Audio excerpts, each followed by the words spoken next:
Does an American citizen have a constitutional right to own a gun? Here's what the Second Amendment says. A well-regulated militia, being necessary to the security of a free state, the right of the people to keep and bear arms, shall not be infringed. Now, it once seemed to me like that language only protected state militias and not individuals. Indeed, this is the view held by the 4 dissenting Supreme Court justices in the 2008 case of District of Columbia versus Heller, a landmark case dealing with gun ownership. But the more research I did, the more I came to realize that my initial view was mistaken, and that the founders were in fact securing an individual right. The 5 justices who voted to affirm the right to own a gun in D.C. versus Heller had indeed made the correct decision. Let's look at the amendment one more time.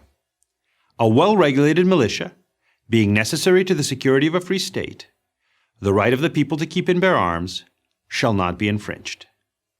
We first need to focus on the phrase, the right of the people. Note that the people are the only ones whose right is secured here, not the militia or a state government.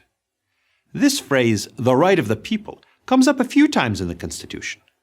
For example, the First Amendment refers to the right of the people peaceably to assemble and to petition the government. And the Fourth Amendment secures the right of the people to be secure against unreasonable searches and seizures.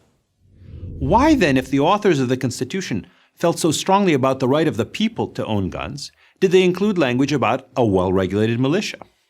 These opening words of the amendment might be called a justification clause. Such clauses are used to help explain why a right is being secured. But it's the operative clause that explains what right is being secured.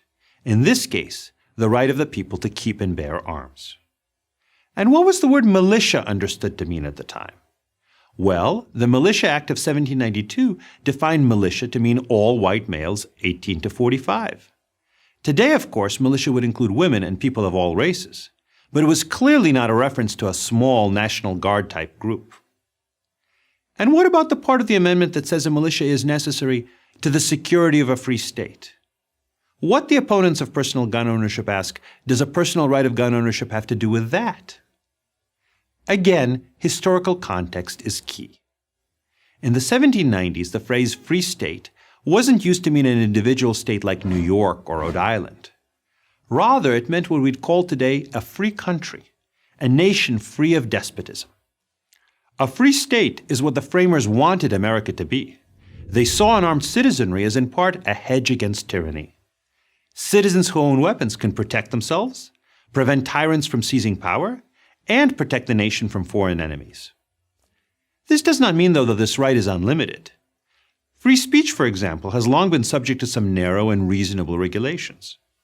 But severe restrictions on owning a gun, like severe restrictions on free speech, would violate the Second Amendment as the founders understood it.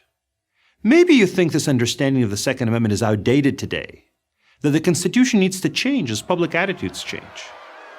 The founders included a provision for doing just that. If the public attitude really has changed, the Constitution can be amended to reflect that change.